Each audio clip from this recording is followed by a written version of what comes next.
আমি আরবি পড়তে পারি না, কিন্তু আমি কোরআন পড়ি উচ্চারণ সহ। এভাবে কি পড়া যাবে? কোনো সমস্যা হবে কিনা? বাবার সম্পত্তিতে মেয়েদের হক সম্পর্কে বলবেন। বিধবা বিবাহ সম্পর্কে খুবই খারাপ ধারণা রাখে, সবাই বলে চরিত্র ভালো না, তাই বিয়ে বসেছে। ইসলাম কি বলে? আত্মীয়রা খুব হাসাহাসি করে, এর মাসালা কি? আরবির উচ্চারণ দেখে, কোরআনের আরবি আয়াতের নিচে বাংলা উচ্চারণ দেখে বা ইংরেজি উচ্চারণ দেখে বা পৃথিবীর কোনো ভাষার উচ্চারণ দেখে পড়া জায়েজ নাই। এ ব্যাপারে কোনো আলেমের দ্বিমত নাই।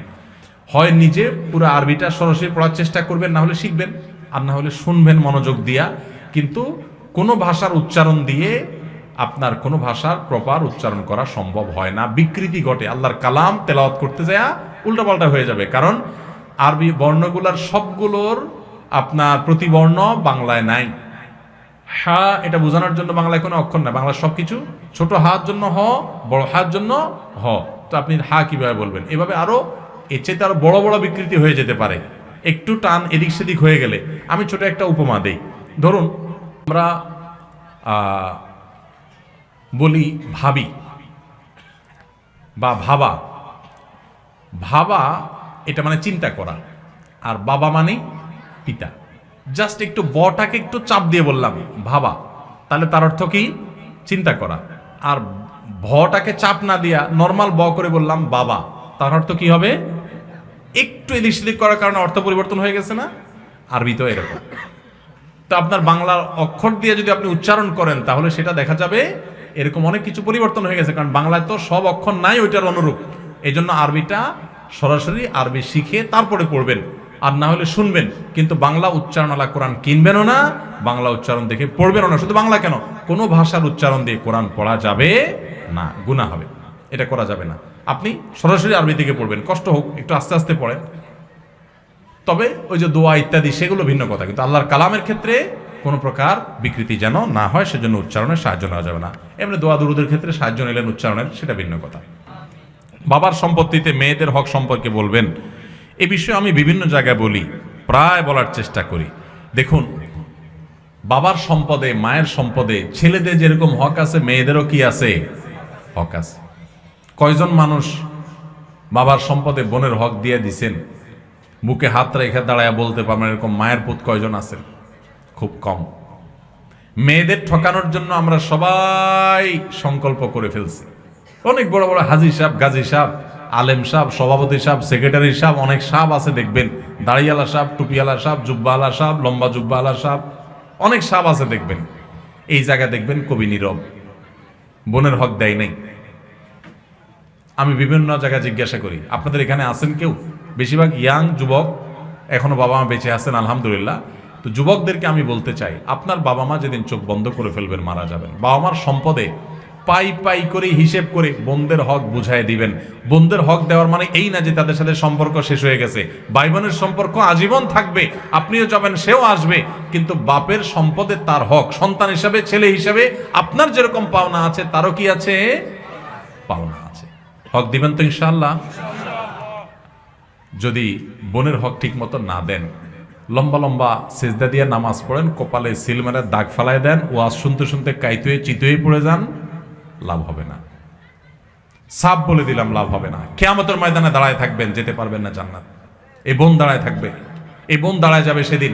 দুনিয়াতে হয়তো বোন কিছু বলে না, চক্ষু লজ্জার কারণে বাপের ভাইয়ের হক চাইতে গেলে মানুষ খারাপ বলে, কিছু বলতে পারে না বেচারি। কিয়ামতের ময়দানে কিন্তু ভুল করবে না, দাঁড়ায় যাবে, আল্লাহ এ আমার ভাই আসামি, আমার বাবার সম্পদে আমার পাওনা বুঝায় দেয় নাই। এক চুলো ছাড়বে না সেদিন, কেউ কাউকে সেদিন। বাপ সন্তানকে ছাড়বে না, সন্তান বাপ মাকে ছাড়বে না।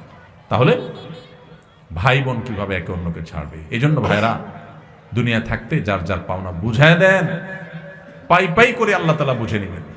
আল্লাহ আমাদেরকে বুঝার তৌফিক দান করুন।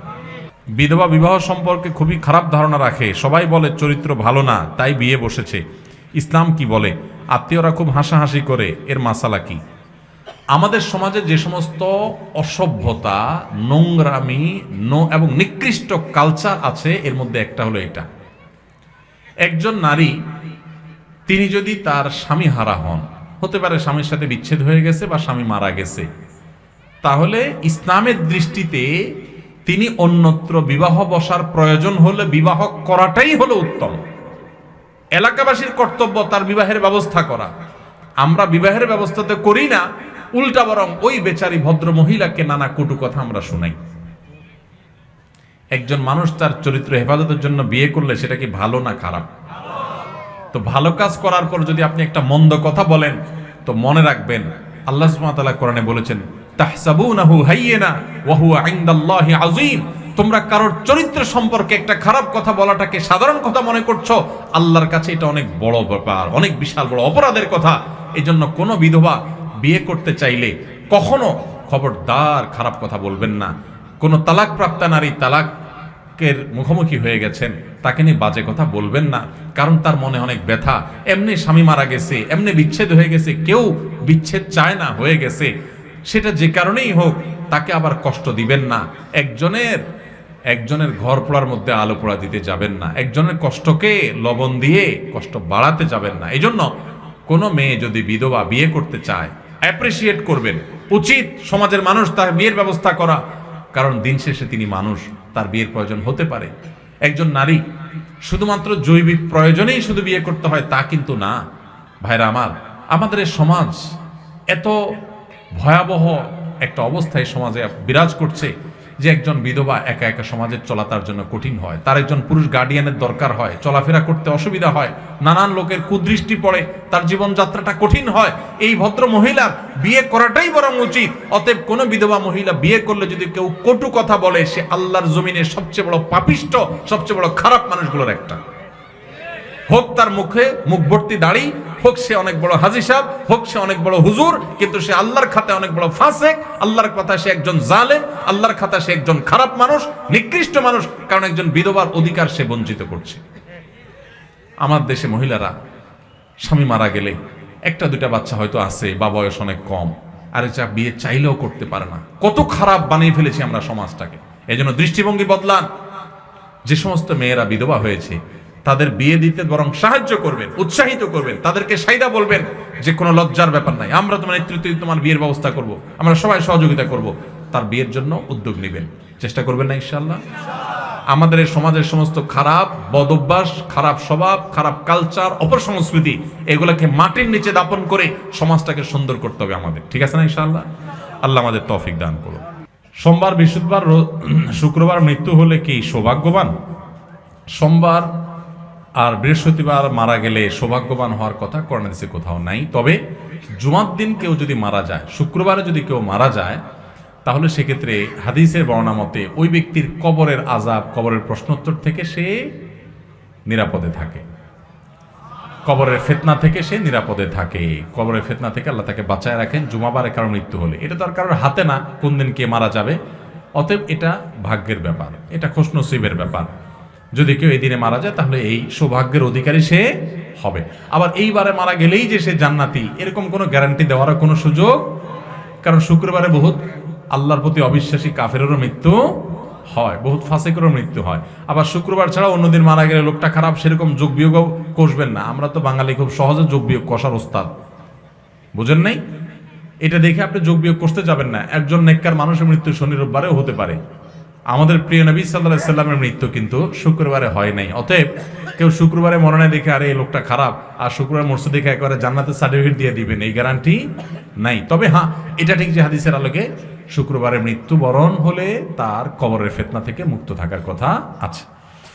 কাউকে নামাজের আহ্বান জানালে সে যদি ভুল বুঝে বলে জ্ঞান দিও না, সেক্ষেত্রে আমার করণীয় কি?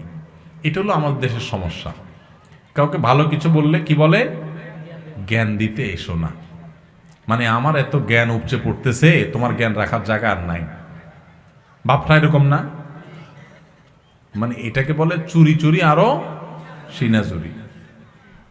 নামাজ পড়ে না বেনামাজি, আরেকজন যখন নামাজের আহ্বান করছে বলবে ভাই তোমার শুক্রিয়া, থ্যাংক ইউ সো মাচ, তুমি আমার একটা ভালো কাজের কথা বলছো ভাই, ঠিক আছে দোয়া করো, আমি চেষ্টা করি ভাই। এটা না ইমানদারের কথা। আর জাহেল এবং মূর্খ মানুষের কথা হলো ভাই জ্ঞান দিতে আসিস না এত। তার মানে তোমার জ্ঞান আছে, তোমার জ্ঞান থাকলে তুমি নামাজ পড়তে যাইতা। তুমি যে অজ্ঞানী, তুমি যে মূর্খ, এটা তো তুমি প্রমাণ করছো তোমার কর্ম দ্বারা।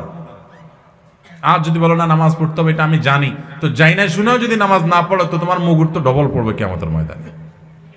আমাদের দেশে অনেক সময় অন্যায় কাজের থেকে মানুষ বাধা দিলে বা ভালো কাজের নির্দেশ করলে আমরা অনেকে বলি জ্ঞান দিতে আইসো না, এটা অহংকারীর কথা, এটা কোনো বিনয়ী মানুষের কথা না।